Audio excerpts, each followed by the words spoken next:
Just who were the Romans? Talk number 2. I've entitled this Taking Over a Hill. You'll see why in a minute, I hope. First talk I called Taking Over the Past. They used the past, they ransacked the past for legends, as I said, to produce a story about how they began. This is the more sober account of what possibly really did happen. A little bit of revision, like with all good lessons. Let's go over what we did before. Going through what the Romans said they knew or claimed that they knew about where they came from. And it took a few hundred years, as I said, for the legend to solidify into what became known as the authorized version. The definitive version, I think, came from one of the historians called Livy. A large chunk of what he wrote about the history of Rome has luckily survived. So we do depend on Livy. Titus Livius, I think his name was. We depend on Livy a lot for our knowledge of early Rome. He lived around about the transition period between what we call AD and BC. And there were Greek writers involved in the business as well. And they used, as I said, the Greek colonies, the connection with Troy, the Trojan legends too, and one way or another they arrived at the traditional date, I told you, 753 BC, and everything that happened in Rome from that date, they dated. That was their main base, that was their year naught, if you like. That was their reference point. Every event was dated from the founding of the city, ab urbe condita, 753 BC. Then, as I said, the archaeologists came along, and thanks to their researches, they were able to push back the beginnings of Rome another 200-300 years, possibly even further. But of course, it's all very vague, it's all very gradual. One of the problems with archaeology is they can tell you about civilizations, about movements, about trends, but it's very difficult when you're digging up stuff from a dead city to be able to tell you anything that had a certain date attached to it. They can't be precise. They can be sure of a lot of what they say, but they can't be precise. Anyway, round about 1000 BC, give or take 100 or 200 years, maybe even further, there were the great invasions of Europe, possibly even earlier, the second millennium BC. They are known in the books as the great Indo-European invasions. There was a sort of putative parent race, parent tribe, parent group of people who moved across from the center of Asia, came into Europe via Russia and Poland, what we know Russia and Poland as today, gradually split up and settled down in different parts of what we call Europe. The Indo-European invasion, the name is self-explanatory. And they moved right across Western Europe, Poland, Germany, France, Spain, down into the three big peninsulas, the Spanish Peninsula, the Italian Peninsula, the Greek Peninsula. What got swallowed up, or rather left behind, or surrounded, or what wasn't quite overrun, produced the three languages in Europe which are different from the others. We now know, because of that parent race, the Indo-Europeans, we know that nearly all the modern languages spoken in Europe are in fact related to each other, related to that parent language. German, French, Spanish, Italian, Greek, Romanian, you name it, they are all descended from that parent language with the exception of three. One is Finnish, one is Hungarian, and one is Turkish. And the suggestion is, I believe, or that's my understanding anyway, that these three nationalities represent the little pockets that were left behind or surrounded, nearly engulfed, but not quite, by the Indo-European invasions. Finns, the Hungarians, and the Turks. And we know this because of the evidence of their language. It bears next to no relation to any of the others in Europe. and I believe they're devils to have to learn. So coming down into the Italian peninsula, well, for convenience, we call them Italians because clearly the word Italy didn't exist then, but we've got to call them something.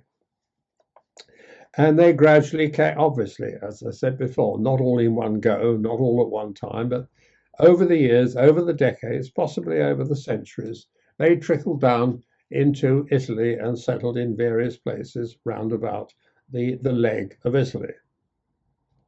Excuse me. They already found there, actually, one society, one group, one tribe, one nationality, whatever you care to call them, who had been there first and who were rather more advanced than they were, in the area of Italy which today is called Tuscany. And that particular group of people they found were the Etruscans. That's how Tuscany got its name.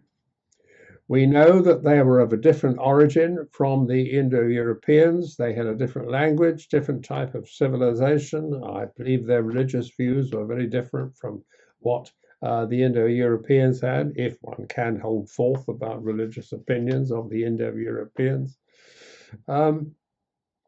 Their language is still, I gather, something of a mystery. I don't know whether anybody has fully translated it yet, but there it is. It is a bit of a puzzle, I understand. In a similar way, there's another group of people in southern France and northern Spain called the Basques. I'm sure you've heard of the Basques. And their origin is something of a mystery too. Perhaps they were another little pocket left isolated when the Indo-Europeans invaded. I don't know. Now, before we go any further, in your attempt to understand this, to get a handle on the Romans, to get a handle on Roman civilization, on the Roman Empire even, you've got to bear in mind the point of view. You see, we look at Europe from a northern point of view. Naturally, that's where we are. It's all a matter of geography when you boil it down, isn't it? This is what historians have to admit in their quiet moments. History, when you boil it all down, is really a matter of geography. But don't say it too loudly. We look south. Europe to us is south. Italy is very south. Greek is even further south.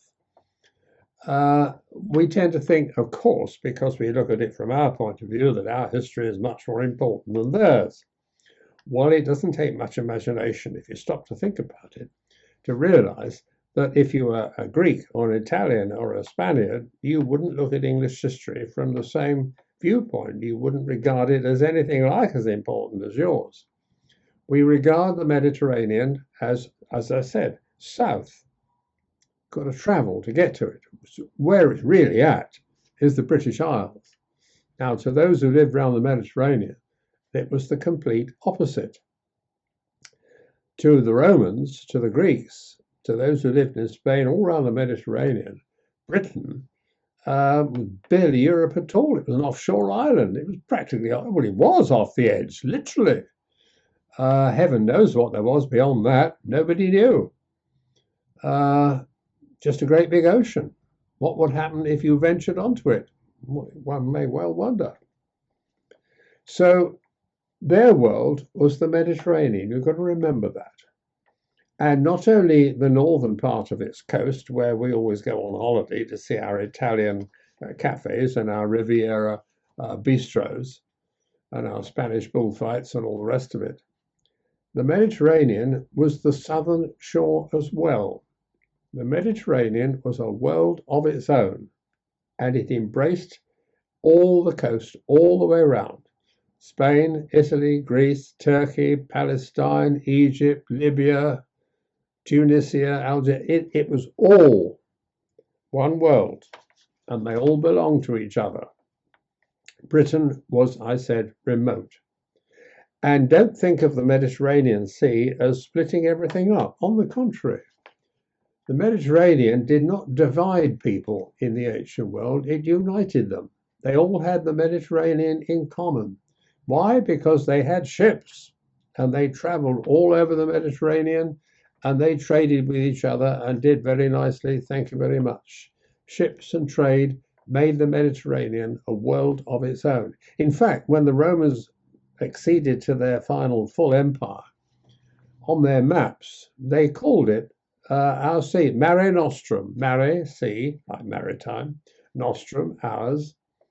To the Romans, the Mediterranean was our sea.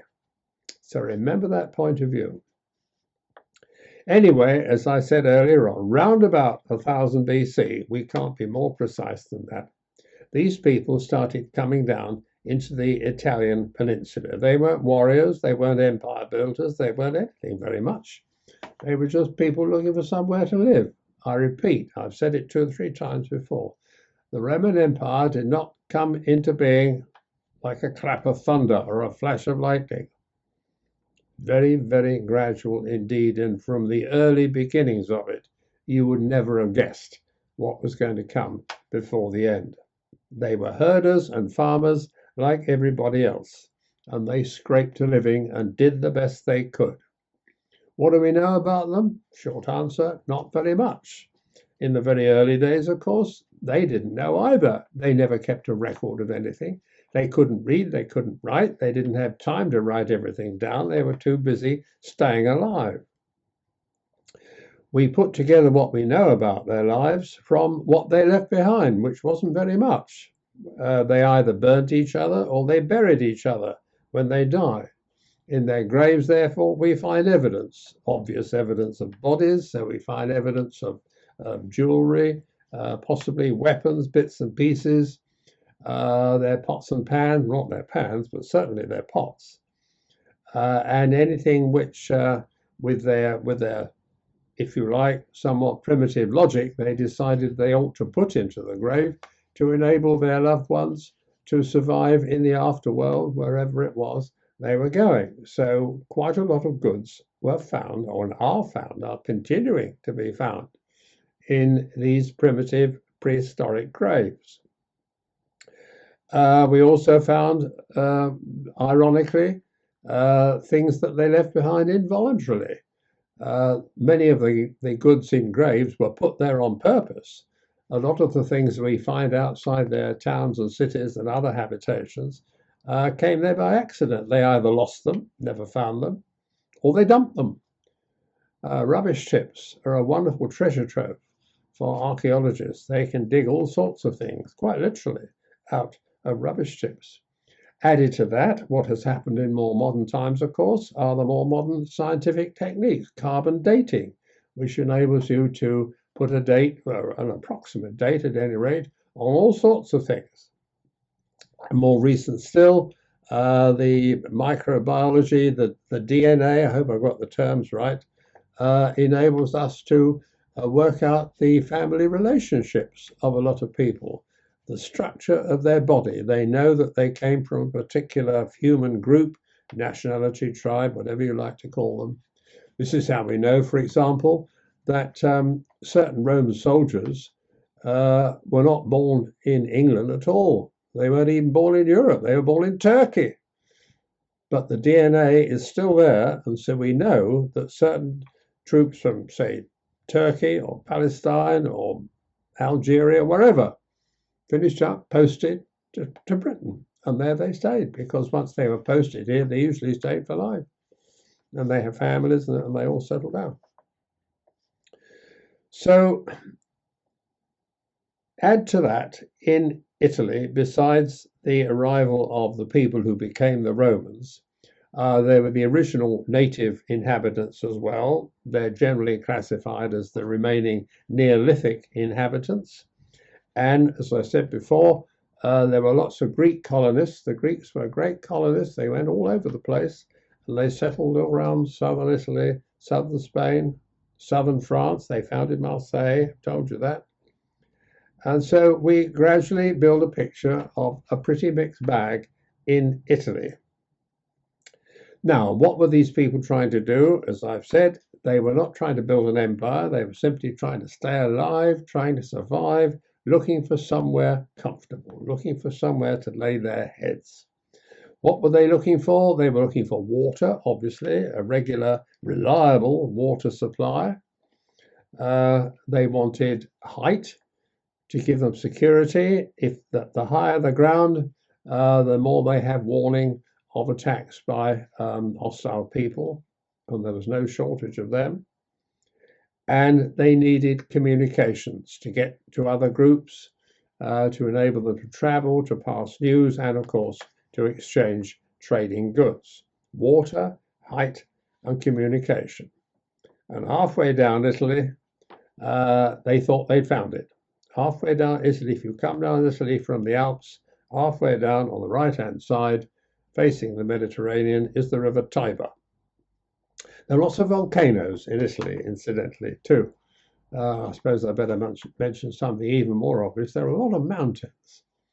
The Apennine Mountains dominated. They were Italy. Don't think of it again. It's our insular point of view, looking at it as we were an offshore island. Think of it from their point of view. Italy may be to us a place where you go for sunny summer holidays on coastal resorts with lots of lovely water to bathe in, and lots of handsome violinists to serenade you while you're eating your pasta. But Italy was a hard country. There are an awful lot of hills and mountains, and the weather could be, and often is, still, I'm told, diabolical. It wasn't all sunny Italy as it is sunny Spain, and sunny Spain has its mountains too. So they arrived at this place on the River Tiber, and there was a group of hills there. There may not have been very many of them to begin with, so they weren't greedy, they were sensible. They decided that they would go for one hill, settle on it, give them security. They had the river, they had some land round about, they could farm, and they hung on to that hill almost literally as if their life depended upon it. And it did, and they were successful, and they survived, and they multiplied. So before long, they were able to spread to another hill. No doubt they didn't do it without some problems. Doesn't necessarily mean because they'd arrived that everybody else was going to move aside for them. Nevertheless, they learned to look after themselves. They learned to defend themselves. It would appear quite successfully. So they gradually spread to a second hill and then a third, and they built walls around them for security. They used the height, and they did their trading on the Tiber. As things got better, so they were able to trade more, and from their vantage point on the river, they were able to start controlling the trade that went up and down the river, started charging tolls on the trade that went up and down the river, and making more prosperity that way. Doesn't mean to say that they had a healthy coinage or anything like that. They can do it by barter, but there are ways of levying duties on the trade that goes up and down. So in time, they were able to take over and run and be in charge of 7 of those hills. The legend, therefore, is true. Rome was built in the end on 7 hills.